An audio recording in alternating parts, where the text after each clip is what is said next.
कहते हैं कोशिश करने वालों की कभी हार नहीं होती। अगर वो कोशिश, वो मेहनत बहुत ही दिल से की जाए, बहुत ईमानदारी से की जाए, तो कामयाबी आपके कदम चूमती है और दुनिया आपकी कहानी जानना चाहती है। तो आज हम भी आ पहुंचे हैं ऐसी ही एक मेहनती लड़की की कहानी जानने, हरियाणा के नारनौल तहसील के बछौद गांव में। और हमारे साथ है तनिष्का, जो कि 2 साल पहले कोटा गई थी अपना डॉक्टर बनने का सपना लेके। वहां पर उन्होंने प्रिपरेशन की और नीट 2022 में उन्होंने एक बहुत अच्छा रैंक हासिल किया है। तो उन्हीं से जान लेते हैं, उन्हीं की कहानी, उन्हीं की जुबानी। सबसे पहले तनिष्का, कॉन्ग्रेचुलेशंस। Thank you. और अभी इतना अच्छा रैंक आने के बाद में क्या चल रहा है, क्या स्टेट ऑफ माइंड है, कैसा फील कर रही हैं? काफ़ी अच्छा लग रहा है। जिस चीज़ के लिए मैं पूरे 2 साल से प्रिपेयर कर रही थी और काफ़ी पहले से मतलब मैंने पढ़ाई को इतना सीरियसली लिया हुआ था, उसका रिजल्ट आएगा तो फिर ये तो वैसी बात है कि अच्छा ही लगेगा। तो काफ़ी अच्छा लग रहा है।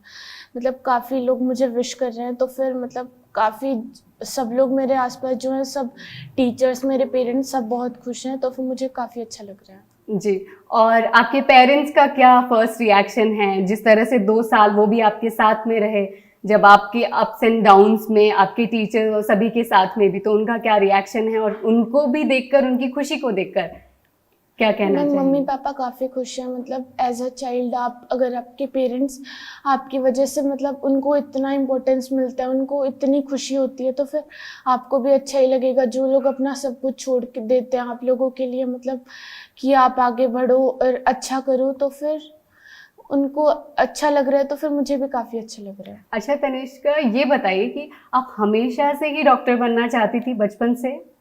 हाँ मैम, डॉक्टर एक ऐसा नोबल प्रोफेशन है, मतलब उसमें आपको सेटिस्फेक्शन मिलता है। अगर आप एज अ डॉक्टर किसी की लाइफ सेव कर पाते हैं, तो फिर उसके जो गार्जियंस होंगे, उसके जो नियर एंड डियर होंगे, जब वो लोग आपको थैंक यू बोलेंगे, तो जो सेटिस्फेक्शन मिलेगी वो किसी और प्रोफेशन में नहीं मिलेगी। ओके।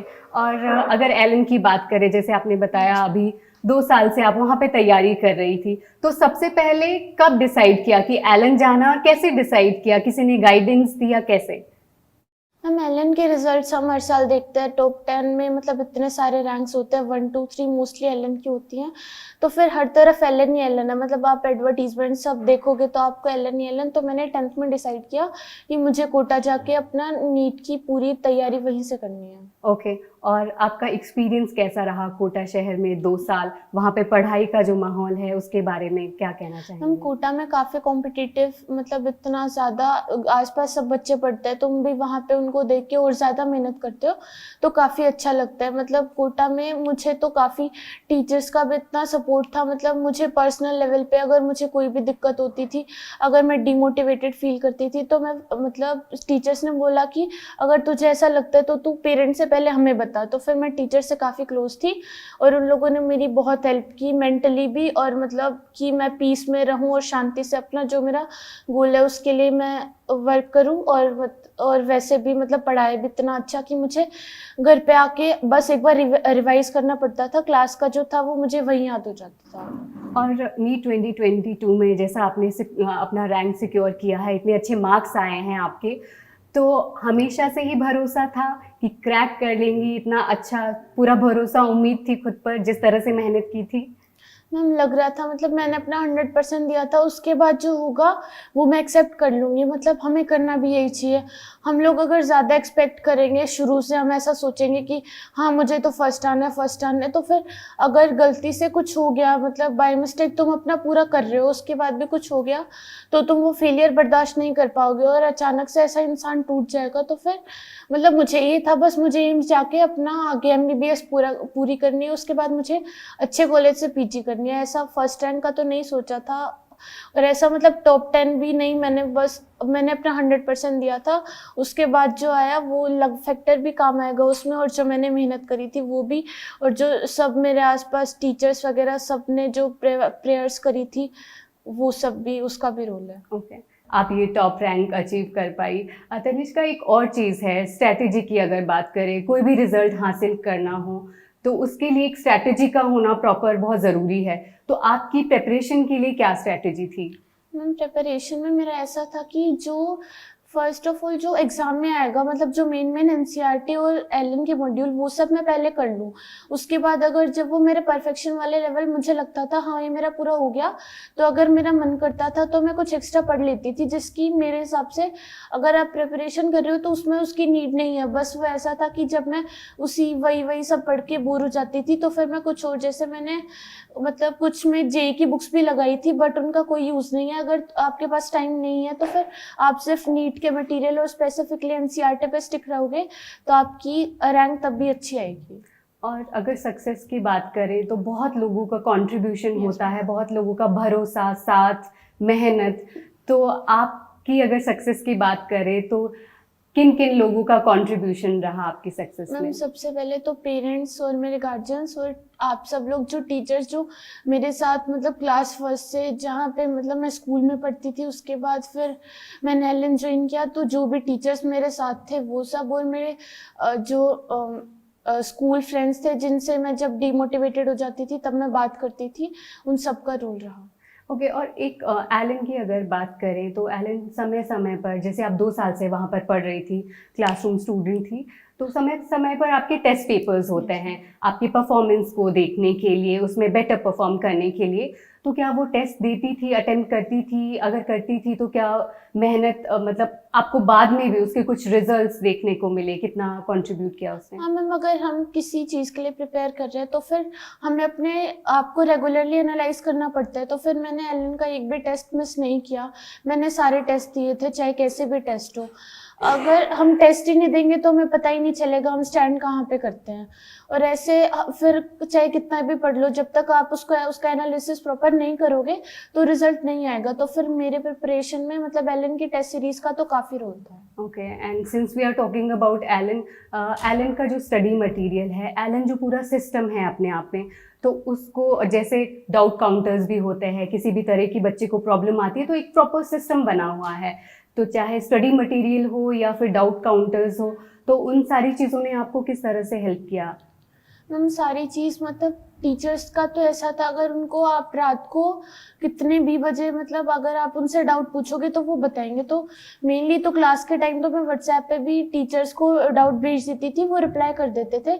बाकी कुछ ऐसा सर बोलते थे कि बेटा इसमें समझाने का है तो फिर सर क्लास के बाद रुकते थे, मैं उस टाइम पूछ लेती थी। और लास्ट में आके तो मैं टीचर्स को कॉल कर लेती थी, उनसे टाइम ले लेती थी, फिर जाके वहाँ पे उनसे पूछ आती थी डाउट। ओके, और डाउट्स के अलावा जैसे जब प्रिपरेशन कर रहे हैं आप, तो बहुत इम्पॉर्टेंट होता है एक टाइम डेडिकेट करना सब्जेक्ट वाइज। तो उसको कैसे डिसाइड करती थी या डिवाइड करती थी कि हर सब्जेक्ट्स को आप पूरे अच्छे से उनकी तैयारी भी हो जाए, तो उसके लिए किस तरह से? मैम सबसे पहले तो जो क्लास में पढ़ाया जाता था मैं वो सब रिवाइज करती थी, नोट्स जो क्लास में लिखवाए या फिर मॉड्यूल जो उसमें जितना पार्ट है उस चीज़ का वो करती थी। उसके बाद ऐसा स्पेसिफिक नहीं था कि मतलब फिजिक्स को मैं इतना ही टाइम दूंगी, मेरा ऐसा था कि अगर मुझे ये वाला टॉपिक आज कंप्लीट करना है तो मैं सबसे पहले वो करूँगी।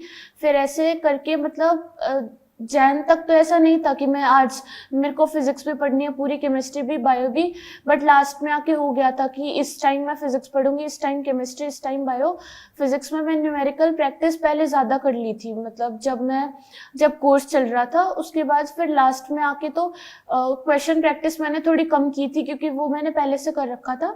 उसमें मैंने एनसीईआरटी वगैरह लास्ट में कुछ जो पॉइंट्स मेरे छूट गए थे वो मैंने बाद में पढ़ी थी। और बायो में मैंने सबसे ज़्यादा टाइम दिया था क्योंकि मेरी बायो थोड़ी वीक थी तो वो भी कवर हो गई थी। और केमिस्ट्री में भी फिजिकल तो फिजिक्स जैसी थी, उसमें मतलब कॉन्सेप्ट तुम आ जाएगा तुम्हें तो फिर क्वेश्चंस हो जाएंगे। बाकी ऑर्गेनिक में भी ऐसा था, आधा कॉन्सेप्चुअल था और कुछ याद करने वाला पार्ट था, तो मैंने याद करने वाला पार्ट किया। और इनऑर्गेनिक में मैंने एनसीईआरटी काफ़ी बार पढ़ी थी तो उससे हो गया था। ओके, तो मतलब टेस्ट पेपर की जैसे हम बात कर रहे थे उसमें एनसीईआरटी को अगर बात करें तो काफ़ी फोकस रहता है क्या? मैम टेस्ट जो हमारे रेगुलर वाले टेस्ट पेपर होते थे उसमें एनसीईआरटी भी आती थी और एनसीईआरटी से एक्स्ट्रा भी आता था। ताकि जो एक्स्ट्रा वाला पार्ट अगर नीट में पूछ लेगा तो फिर वो हम मतलब जो अगर हमने टेस्ट दिए तो हम कर लेंगे। फिर लास्ट में आके NATS वगैरह एनसीईआरटी बेस्ड टेस्ट सीरीज काफ़ी हुई थी तो उसमें सिर्फ एनसीईआरटी वाला पार्ट था। तो फिजिक्स वाली एनसीईआरटी मेरी थोड़ी वीक थी तो वो भी हो गई थी उससे, और इनऑर्गेनिक वाला पार्ट भी हो गया था। और बायो में तो मेनली एनसीईआरटी मैंने शुरू से अच्छे से कर ली। और जैसे 2 साल आप घर से दूर रही, होम सिकनेस भी होती होगी, और कोटा का जिस तरह से तालमेल घर से बिठाना, माँ बाप से लगातार बात करती होंगी, आपने थोड़ी देर पहले भी बताया सिस्टर से भी बात होती रहती थी, तो होम सिकनेस को कैसे ओवरकम किया, और at the same time Kota का जो पूरा माहौल है जहाँ आप 2 साल रही तैयारी करने के लिए, उसने कैसे आपको मदद की? मैम अगर घर से दूर रहते तो मम्मी पापा की तो याद आती है, तो फिर मेरे साथ भी कई बार ऐसा होता था, बिल्कुल। मतलब मुझे अजीब अजीब लगता था, तो फिर मैं पेरेंट्स से बात कर लेती जी। थी, या फिर मेरी बहन से, मतलब उससे मैं ज़्यादा अटैच्ड हूँ तो उससे ज़्यादा बात करती थी। और अगर ऐसा कुछ होता था तो मेरे स्कूल फ्रेंड्स जो यहाँ पे थे उन लोगों से भी मैं बात करती थी। और अगर मुझे ज़्यादा कुछ ऐसा, मतलब मेरे टेस्ट में अगर कभी कभी कम मार्क्स आ गए तो फिर भी मेरे साथ ऐसा होता था, मुझे लगता था नहीं होगा नहीं होगा, तो मैं टीचर से बात करती थी और पेरेंट्स वो मुझे बोलते थे तू अपना 100% दे, रिजल्ट अपने आप आएगा। बिल्कुल 100% आपने शुरू में भी जैसा बोला आप उसमें बिलीव करते हैं, आपके पेरेंट्स ने भी वही बोला। जब पढ़ाई कर रही थी साथ में कुछ और भी एक्टिविटीज़ थी, इंटरेस्ट, हॉबीज़ जिसको आप कंटिन्यू कर रही थी? जब मैं बोर हो जाती थी तब तो क्या तो मैं गाने सुन लेती थी, ओके। या फिर मैं अपने दोस्तों से बात कर लेती थी, या फिर मेरे स्कूल के टीचर्स उनसे भी काफ़ी अटैच थी, तो वो लोग भी मतलब टाइम टू टाइम मोटिवेट करते रहते थे। और एलन के सब मैनेजमेंट और टीचर्स बाकी सब, वो सब उन्होंने अपना मतलब 100% उन्होंने भी दिया, जी तभी मतलब इतनी अच्छी रैंक आई, वरना शायद नहीं आ पाती। जी। एलन सिस्टम की हमने बात की, और अगर टेक्नोलॉजी की बात करें साथ में, तो एलन उसमें भी बहुत आगे है। आप जिस तरह से इजीली पहुंच सकते हो अपने टीचर्स के को, व्हाट्सएप के थ्रू बहुत सारे ग्रुप्स बनाए जाते हैं स्टूडेंट्स को हेल्प करने के लिए। तो टेक्नोलॉजी का आपने यहाँ कैसे यूज़ किया, क्योंकि बहुत थिन लाइन है कि आपको ना मिसयूज़ करना है और आपको यूज़ करना है ताकि आपके लिए वो हेल्पफुल रहे। तो मैम उसमें 11th तो पूरा लॉकडाउन में चला गया था, मतलब दिसंबर हमारी क्लासेस फेब में जाके शुरू हुई थी, जी। उसके बाद फिर 2 या फिर 3 महीने वहाँ पे ऑफलाइन चला था, उसके बाद वापस से लॉकडाउन लग गया था। तो इस टाइम तो टेक्नोलॉजी का बहुत ज़्यादा यूज़ था। क्लास हमें मतलब जितनी अच्छी लॉकडाउन में प्रोवाइड कर सकते थे एलन ने किया। उसके बाद 11th में तो मुझे थोड़ा दिक्कत आई थी, मतलब मैं टीचर्स को नहीं मतलब मिली थी वहाँ पे। फिर मैं 2 महीने गई, मुझे खुद को चेंज फील हुआ, मेरा इतना अच्छा अचानक से इम्प्रूव हो गया। उसके बाद 12th का लॉकडाउन मेरा काफ़ी अच्छा गया। जो कुछ चैप्टर्स मेरे वीक रह गए थे तो मैंने टीचर से बात करके, क्योंकि उस टाइम पर्सनल लेवल पे मुझे जानने लग गए थे, जी तो फिर 12th में मेरा लॉकडाउन काफ़ी अच्छा गया। मेरा जो भी कुछ भी रहा था वो मैंने सब कुछ पूरा कर लिया। जी। जो आप अभी अचीव कर पाई, 2 साल आपने लगातार मेहनत की, टीचर्स ने, पेरेंट्स आपके साथ में जुड़े रहे, आपको मोटिवेट करते रहे, तो इस सक्सेस में आप कितना कंट्रीब्यूशन मानेंगी? जैसे स्टडी मटेरियल जो एलन द्वारा प्रोवाइड किया जाता है, जो आपने पढ़ा, आपको लगता है कि कोई और भी स्टडी मटेरियल पढ़ने की ज़रूरत है? मैम नीट में स्पेसिफिकली एनसीईआरटी पे ज़्यादा फोकस होता है। जो एलन में जो स्टडी मटेरियल है उसमें एनसीईआरटी तो सारे कवर करते हैं, उसके बाद जो थोड़े बहुत एडिशनल पॉइंट्स कवर करते हैं वो ऐसे, अगर एनसीईआरटी से बाहर जाएगा तो कितना जाएगा।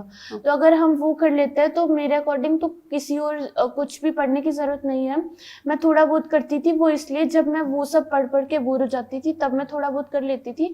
बाकी नीट में कोई स्पेसिफिकली किसी और चीज़ की ज़रूरत नहीं है, अगर आपने वो वाला स्टडी मटेरियल पूरा कर लिया तो। बिल्कुल। और आपके साथ में चैलेंजेस भी थे, ऑफ कोर्स आप बोर्ड एग्जाम की भी तैयारी कर रही थी, आप नीट के लिए भी पूरी मेहनत कर रही थी, तो इस बीच कैसे तालमेल बिठाया बोर्ड के एग्जाम और नीट प्रिपरेशन के लिए? हम बोर्ड एग्जाम में स्पेसिफिकली हमारे 2 टर्म में हो गए थे, तो फिर लोड काफ़ी कम हो गया था क्योंकि कुछ चैप्टर्स तो हट गए थे। उसके बाद हमें जैसे 2 ही सब्जेक्ट एक्स्ट्रा थे, एक तो इंग्लिश और एक फिजिकल एजुकेशन। बाकी तीनों तो एनसीईआरटी ही पढ़नी थी, वो तो शुरू से पढ़ी थी। उसके बाद इंग्लिश और फिजिकल एजुकेशन भी इन्होंने क्लास लगाई थी, तो फिर मैंने क्लास की थी।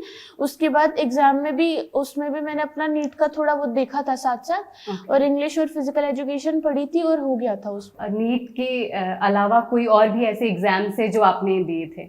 मैम 10th में मेरा एनटीएससी स्टेज 1 में मैं स्टेट टॉपर थी, उसके बाद स्टेज 2 पे मेरा हो गया था। और 12th में मैंने एनएससीबी आईएनबीओ तक क्वालिफाई किया था और एनएससी सीबी आईएनसीएचओ तक क्वालिफाई किया था। ओके।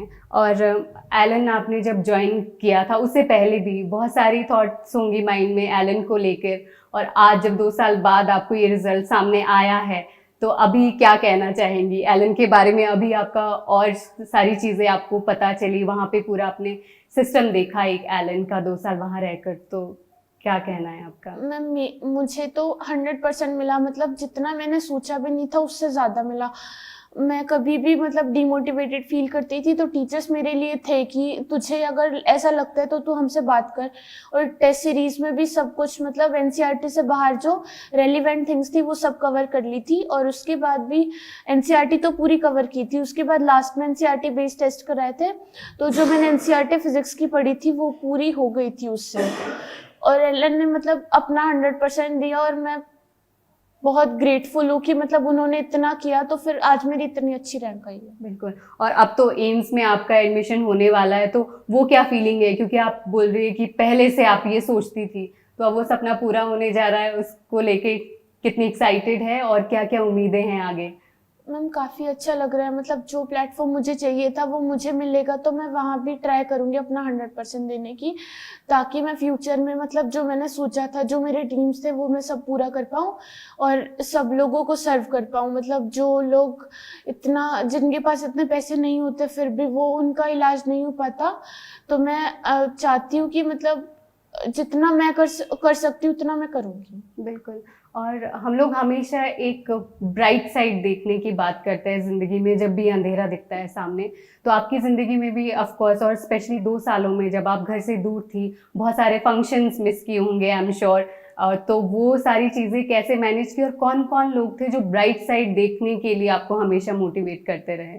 मैम जब मार्क्स कम आते थे तब मुझे ऐसा लगता था, मतलब एक बार के लिए तो ऐसा लगता था कि अब क्या होगा, ये तो बार बार कमाएंगे, फाइनल में भी कमाएंगे, फिर मैं क्या करूँगी। तो फिर मैं पेरेंट्स से बात करती थी, मेरे पेरेंट्स कभी भी मुझे ये नहीं बोलते थे कि तेरे मार्क्स क्यों कम आ रहे हैं, वो उल्टा मुझे बोलते थे कि हमें पता है तू कर रही है, तेरे को भी पता है तू कर रही है, तो फिर अब तेरे को टेंशन किस बात की है, तू अपना अच्छा कर, रिजल्ट अच्छा आएगा। और बाकी सब अगर अच्छा करना है कुछ तो उसके लिए सैक्रिफाइसेस तो करने पड़ेंगे, चाहे वो किसी भी चीज़ की हो। ओके।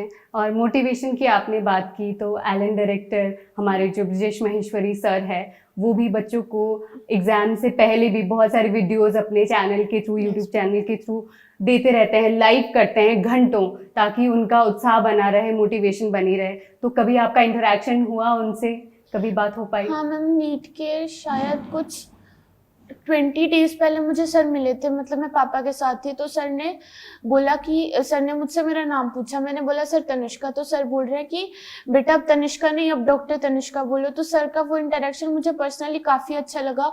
वो इतने अच्छे से, मतलब एक ही बार मिले थे फिर भी उन्होंने मतलब मुझ पे इतना इफेक्ट डाला कि मुझे लगा हाँ मैं कर सकती हूँ। तनिष्का, 2 साल बाद जो आपकी मेहनत रंग लाई है और जो आपका सपना था वो अब पूरा होने वाला है, आपने पहला कदम ऑलरेडी रख दिया है।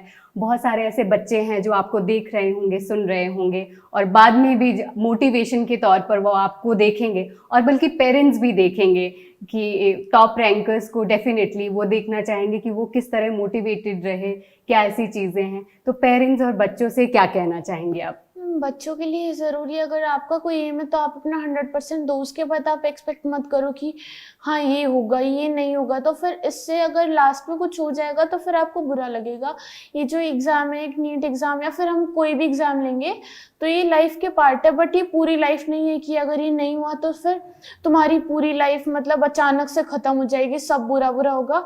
अगर तुमने अपना मतलब अच्छा किया है तो फिर वो रिफ्लेक्ट होगा कहीं भी, पढ़ा हुआ वेस्ट थोड़ी ना जाएगा। अगर मतलब इसको, और पेरेंट्स भी अगर वो अपने बच्चे को प्रेशराइज करेंगे तो फिर बच्चा फालतू में डिमोटिवेट होगा। अगर मतलब आप देख रहे हो आपका बच्चा अच्छा मतलब वो अपने एफर्ट्स पूरे डाल रहा है तो फिर रिजल्ट नहीं आ रहा तो आप थोड़ा वेट करो, उसके बाद रिजल्ट आएगा। अगर आप बार बार बोलोगे कि मार्क्स क्यों कम आ रहे हैं, ऐसे तो सिलेक्शन नहीं होगा नहीं होगा, तो बच्चा फालतू में डिमोटिवेट होगा और जो वो उसका पूरा कैलिबर है जिसको वो यूटिलाइज करके अच्छा कर सकता है वो नहीं कर पाएगा। तो पेरेंट्स को भी अपने बच्चे और बच्चों, वो अपनी पेरेंट्स के लिए हमारी एक रिस्पॉन्सिबिलिटी है, जो उन्होंने जो हमारे लिए ड्रीम्स देखे हैं, मतलब वो चाहते हैं हम अच्छा करें तो हम उसके लिए अपना 100% दें, उसके बाद सब कुछ अच्छा ही होगा। अगर तुम लोग अपनी रिस्पॉन्सिबिलिटी से भागोगे तो फिर आगे जो कोई सफ़र करेगा वो तुम करोगे, पेरेंट्स नहीं करेंगे। तो फिर पेरेंट्स को भी देखना चाहिए, अगर बच्चा ठीक कर रहा है, वो अपना 100% दे रहा है तो उसको बार बार प्रेशराइज मत करो कि तू ये कर ले, तेरे मार्क्स नहीं आ रहे, ये हो रहा है वो हो रहा है। अगर हम पेरेंट्स और बच्चे मतलब अंडरस्टैंडिंग होगी बीच में, कि बात होगी, वो अपनी प्रॉब्लम्स आपको बताएगा कि मुझे यहाँ दिक्कत है, यहाँ दिक्कत है, तो आप उसको बोलोगे कि इनको सोल्व कर, तो फिर डेफिनेटली रिजल्ट अच्छा आएगा। बट ऐसे अगर प्रेशराइज करोगे तो फिर कुछ नहीं होगा, फालतू में बच्चा डिमोटिवेट ही होगा। Okay, thank you so much Tanishka, हमसे बात करने के लिए, इतना ऑनेस्टली सारे रिप्लाई देने के लिए और इतना खुलकर बात करने के लिए। Congratulations once again. Thank you ma'am. Thank you.